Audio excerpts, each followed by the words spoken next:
असर पड़ेगा उन लोगों पर जो अपना रोजगार पोनी के साथ चलाते थे, यानी वो घोड़ेबान जो मुख्तलिफ सयाहती मकामात पर रुकते थे और सयाहती मरकज़ों के अंदर एक शान बने हुए थे। लेकिन इतलात और ख़बर यह है कि सोनमर्ग डेवलपमेंट अथॉरिटी ने बड़ा फैसला लिया है, और ये बड़ा फैसला ये है कि आप पोनी वाला जो है वो आपको बेलगाम नजर नहीं आएंगे। पोनी मूवमेंट को मुकम्मल तौर पर बैन कर दिया गया है श्रीनगर लेह हाईवे सोनमर्ग के इलाके के अंदर। बिल्कुल, सयाती मकाम पर सयाती सरगर्मियां बढ़ रही थी।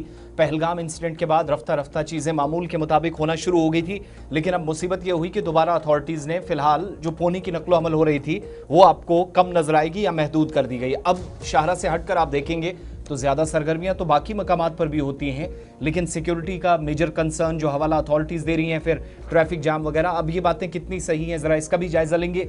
दूसरी बात याद रखिएगा कि उन सयाहती मकामात को जिनको हाल ही में खोला गया था पहलगाम इंसिडेंट के बाद, जिसको 1 बरस हो गया है, बहुत सारे एरियाज बंद रहे, उसकी वजह से ऑलरेडी कई लोगों के रोजगार पर मनफी असरात मुरतब हुए, इसका एक धचका लगा। लेकिन वक्त गुजरने के साथ साथ दोबारा से चीज़ें जैसे पटरी पर लौटी तो इंतजामिया की जानिब से सख्त इकदाम, चाहे वो सिविल अथॉरिटीज़ के हों, लॉ इन्फोर्समेंट एजेंसीज़ के हों, तो उसमें एक फ़र्क वाज़े तौर पर दोबारा से इनके रोज़गार पर नज़र आएगा। मज़ीद ज़रा इस पर बात करेंगे। कश्मीर ब्यूरो चीफ सलीम वानी हमें ज्वाइन कर रहे हैं। सलीम, बुनियादी तौर पर इस फैसले का क्या मकसद है और इस पर रद्द-ए-अमल उन लोगों का जिनके लिए फैसला लिया गया?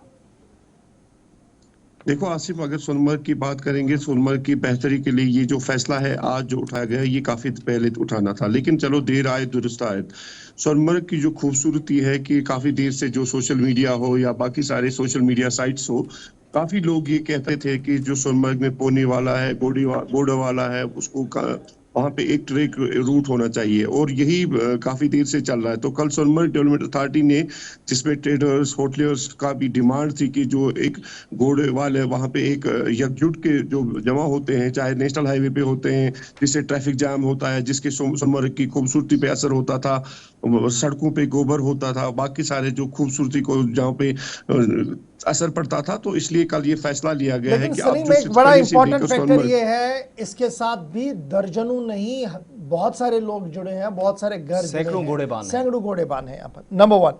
नंबर 2, गुलमर्ग, अगर आप पहलगाम सोनमर्ग को देखेंगे तो एक छोटा सा बाउ लेक है, छोटा सा एरिया है, उसको कैसे आप बाइफरकेट करेंगे? ये पहलगाम की तरह नहीं है जो मुख्तलिफ वादियों के अंदर बिखरा हुआ है और आपने कहीं पर भी उनको लगा दिया है। ये गुलमर्ग की तरह भी नहीं है जहां पर एक अच्छा खासा इलाका है, एक बड़ा एरिया है। ये एरिया नो डाउट एक यूनियन टेरिटरी को दूसरे यूनियन टेरिटरी के साथ जोड़ता है, लेकिन क्या ये शबखून तो नहीं है पोनी वालास के ऊपर कि आप उन्हें रेस्ट्रिक्टेड करेंगे कि आप इधर से इधर तक ही चलेंगे, यहां से क्रॉस नहीं करेंगे? क्या ये मुदाखलत तो नहीं है उनके साथ?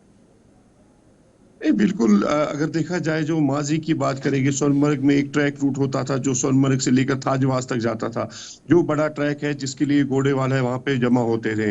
लेकिन पिछले 5-8 सालों से ये देखा गया था सोनमर्ग में जिसको जहां मर्जी होती थी वहां पे घोड़ा खड़ा करता था, जिसको जहां पे मर्जी थी वहां पे यूनियन बनाता था, जिसको जहां मर्जी थी घोड़े 10-20 होके यूनियन बनाता। लेकिन अब ये चीजें वहां पे चलने वाली नहीं है कि सोनमर्ग के लिए, थाजवास के लिए एक रूट तैयार किया है जिसमें उसको चलना ही चलना है। अगर सोनमर्ग से पहले आप देखो शिरकड़ी से ही घोड़े स्टार्ट होते हैं, उनके लिए वहां पे भी ट्रैक स्टार्ट किया गया है, वहां से जो अंदर से इनको चलना है।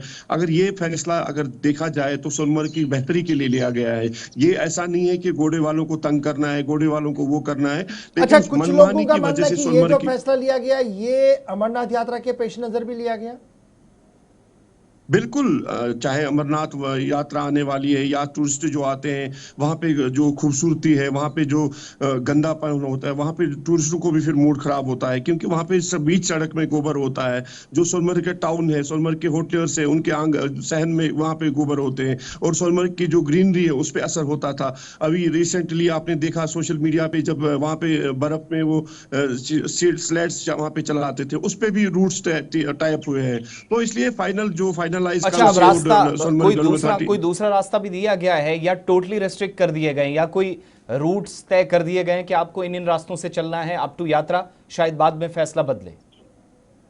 नहीं नहीं, इसके लिए बाज़ाब्ता रूट इनको दिया गया है। और जो सोनमर्ग में पिछले 10 साल पहले जो रूट था घोड़े वालों के लिए, जो सोनमर्ग से लेकर थाजवास तक है, इनका बाज़ाब्ता तो रूट है घोड़े वालों का, वही इनको यूज करना है, ना कि जिनको जिसमें जहां पे मनमानी यानी है कुल उसकी वजह मिलाकर से सोनमर्ग। बेलगाम नहीं चल सकते हैं, उसी तरीके से चलना होगा जो सेट रूट हुकूमती इदारे एसडीए की तरफ से नामजद किए गए हैं सोनमर्ग डेवलपमेंट अथॉरिटी की तरफ से। बहुत बहुत शुक्रिया जी सलीम वानी साहब हमारे साथ ज्वाइन करने के लिए और अपडेट करने के लिए कि एसडीए का ये जो फरमान था ये कितना ज़रूरी था और किस तरीके से यहाँ गुलमर्ग सोनमर्ग के अंदर जो कुदरती मनाजिर है इनको भी प्रोटेक्ट किया जाए और उनके रोज़गार को भी कोई खलल ना पड़े। एक प्लान चॉकआउट किया गया।